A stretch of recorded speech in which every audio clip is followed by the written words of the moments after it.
Hello everyone, welcome to my new blog. সম্রাট এখন যাচ্ছে ডায়ালিসিস করতে। আজকে ওর ডায়ালিসিস আছে, আর আজকে তার সাথে সাথে আজকে ভোট গণনার দিন। তো ওই দিনই কিন্তু ওকে যেতে হবে, যেহেতু ডায়ালিসিস আছে, ডায়ালিসিস তো বন্ধ করা যাবে না, সেই কারণে ও বেরোলো। এখন বাজে কিন্তু 6:30, আর আমি যাচ্ছি একটু আমাদের পাশে একটা মন্দির আছে, শিব মন্দির। তোমরা হয়তো অনেক ভিডিওতে দেখেছো যে আমাদের বাড়ির পাশ থেকে কিন্তু একটা মন্দির দেখা যায়। আজকে যাব সেই মন্দিরে। মন্দিরে একটু ফুল আছে, কিছু ফুল তুলে নিয়ে আসবো, আর একটু পাশে যে জমিতে না অনেক শাক হয়েছে, দেখো কত শাক দেখতে পাচ্ছ, অনেক শাক হয়েছে, নোটের শাক, আরও অনেক শাক আছে যেগুলোর নাম আমি এখনও পর্যন্ত জানি না। তো সেখান থেকে কিছু শাক তুলবো, আজকে একটু শাক রান্না করব, সেই কারণে শাক ভাজা করব। আর সম্রাট যেহেতু আমার গাড়ি নিয়ে বেরিয়ে যাচ্ছে, আর আমি রাস্তায় যেতে পারবো না, কোনো সবজি নেই, মাছ আছে কিন্তু সবজি নেই, সেই জন্য ভাবলাম আজকে এখান থেকে তুলে একটু শাক ভাজা করব। আর এই দেখো মন্দির তোমাদের নিয়ে আসলাম, এটা হচ্ছে শিব মন্দির, দেখেছো তো কত সুন্দর না। আর শিব মন্দিরের চারিপাশটাই কিন্তু অনেক ফুল গাছ রয়েছে, কিন্তু আমি তো এসেছি অনেকটাই বেলা, 6:30 বাজে, তার আগে ভোর 4টে থেকে সবাই কিন্তু এখানে ফুল তুলেই নেয়। আর আমি এখান থেকে আসি, এসে একটা ফুল, দুটো বা একটা ফুল নিয়ে যাই, বেশি লাগে না, কারণ আমার শিব ঠাকুরও খুব ছোট্ট, আমার ঠাকুরের অল্প ফুল দিলে একদম ভরাট হয়ে যায়। তার মধ্যে দেখো এই যে এটা আমাদের গাছ, এই গাছে এখন আমি ফুল তুলবো, এখানেও অনেক ফুল ফুটেছে, কিন্তু একটা দুঃখের বিষয়, আমাকে ভগবান এত হাইট কম দিয়েছে যে আমি একদম এই ডাল ধরে ফুল তুলতে পারছি না। দেখো কিভাবে ফুল তুলছি, একটা ডাল টেনে ধরে ফুল তুলছি, আর ভাবছি ভগবান আমাকে আরেকটু লম্বা দিতে পারতো, তাহলে আমি একটু হাতটা পেতাম। যাই হোক, একটু কষ্ট করে নিয়ে তারপর কয়েকটা ফুল তুললাম, তুলে এই যে রাখলাম। এখন এই স্নান করে উঠলাম, এবার বাবাই সোনা কী করছে দেখো তোমরা, পুরো বড়দের মতো, সেই জন্য তোমাদের কাছে শেয়ার করছি। এখন বড়দের মতো খেলা দেখতে শিখেছে, সারাক্ষণ খেলা দেখে, আজকে আবার কি করছে দেখো, আজকে ভোটের রেজাল্টের দিন, কার্টুন দেখে মানুষ, এইটুকুনো বাচ্চা কি দেখছে এগুলো? খবর দেখছি। কিসের খবর? ভোটের রেজাল্টের খবর। সেই সকাল 8টা থেকে শুরু হয়েছে, হ্যাঁ ভোটের রেজাল্ট শুরু হয়েছে জাস্ট, আর আমার বাবু সেই থেকে ঘুম থেকে উঠে সেই যে খবর চালিয়েছে, দেখা শুরু করেছে। এই জন্যই তোমাদেরকে দেখাচ্ছি, দেখো কয়টুকুনো বাচ্চা, দেখতে দেখতে আমার ওই ছোট্ট বাচ্চাটা বড় হয়ে গেল। হ্যাঁ,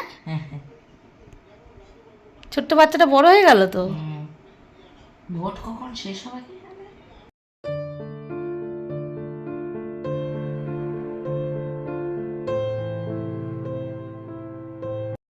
এই যে শাকগুলো আমি তুলে নিয়ে আসলাম, আমাদের সামনের জমিতে তোমাদের তো দেখালাম প্রচুর শাক হয়েছে, তো এগুলো নিয়ে আসলাম। এখন এগুলো আমি বাছবো, বেছে কিন্তু রান্না করব। দেখো কত শাক, বুঝেছো, এমনি এমনি হয়েছে, সবাই তুলে তুলে নিয়ে যাচ্ছে। আজকে আমারও মনে হলো একটু শাক ভাজা খাবো, তো সব তুলে নিয়ে আসলাম।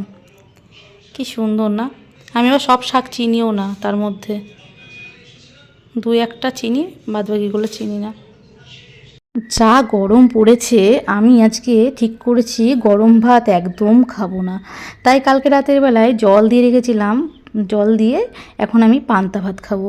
আমার পান্তা ভাত খেতে ভীষণ ভালো লাগে, আর সম্রাটেরও ভীষণ ভালো লাগে, কিন্তু যেহেতু জল বেশি থাকে পান্তা ভাতে, তাই ওর খেলে জলটা বেড়ে যাবে, সেই কারণে ওর খাওয়া হয় না। যাই হোক, আজকে আমি খাওয়া দাওয়া করে তারপরে করব রান্না, আর আজকে দুপুরবেলায় আমার এটাই খাওয়া হয়ে যাবে কমপ্লিট আর কি। আর খেতে খেতে দেখো আমার ফ্রেন্ডের সাথে গল্প করছি, বান্ধবীর সাথে গল্প করতে করতে এমন আর কি গল্প হচ্ছে যে খেতে খেতেই আর কি হাসছি। তো ও এমন একটা মজার কথা বলছে যে না হেসে আর পাচ্ছি না, সেটাই আর কি তোমাদের সাথে তুলে ধরলাম। আর দেখো কি বলবো তোমাদের, এই গরমের মধ্যে পান্তা ভাত খেতে কিন্তু অসাধারণ লাগে, আমার তো ভীষণই ভালো লাগলো খেতে। তারপরে আমার খাওয়া দাওয়া কমপ্লিট করে চলে আসলাম রান্না করতে।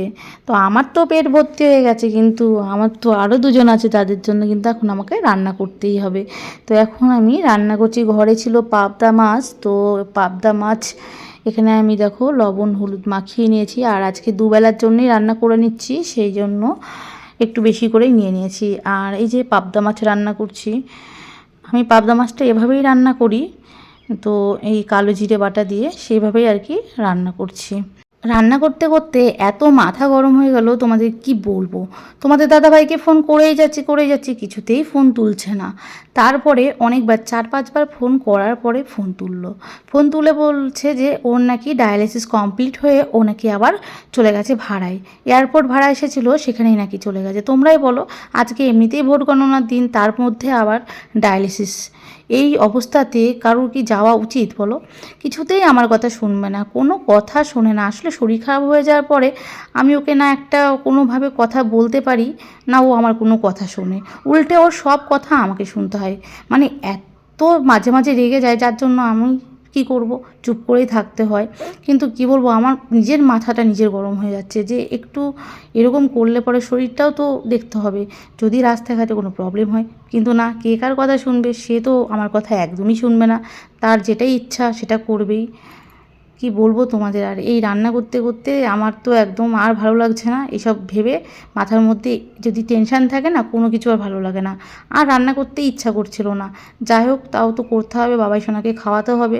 তো রান্নাটা কমপ্লিট করে নিচ্ছি। আর এই যে দেখো, আমার রান্না মোটামুটি হয়ে গেছে। আর একটু এটা শোকাবো, মানে একটু অল্প জল রাখবো, রেখে কিন্তু কমপ্লিট করব। 2000 years later. তো এই যে তোমার সাথে তো সবার সাথে কথাই হয় না, বাড়িতেই থাকছো না। তো এই যে ডায়ালিসিস করে আবার আমাকে না বলে আজকে ভোট গণনার দিন চলে গেছে এয়ারপোর্ট। তুমি কেমন গো, না বলে চলে গেলে? গেলাম বলে জানতে পারলাম একটা জনপ্রাণী নেই রাস্তায়, জানো। পশু পাখিগুলো কোথায় গেছে কে জানে, মনে হয় ভোট গুনতে গেছিল। এত ফাঁকা ছিল রাস্তা? একটা লোক নেই রাস্তায়। পুলিশ ছিল না? না, না আছে পুলিশ, না আছে লোক, না আছে কিছু। তোমার আমি কি টেনশন করছিলাম, তুমি আমাকে না বলে চলে গেছো। আমি ভাবছি কি অসুবিধা হলো না কি হলো, তারপরে ফোন করছি, ফোনও তুলছো না। ফোন তুলছিলে না কেন? ফোন তুলছি না, খবর দেখছিলাম। যা হলো কি ভালো হলো।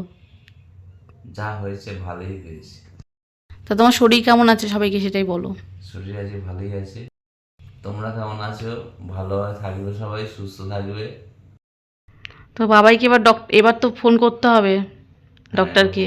তবে এবার খোলানোর ব্যবস্থা করতে হবে। শুধু ভোট গণনার জন্য আজকে আমি ডক্টরকে ফোন করিনি, কালকে কি করব ফোন।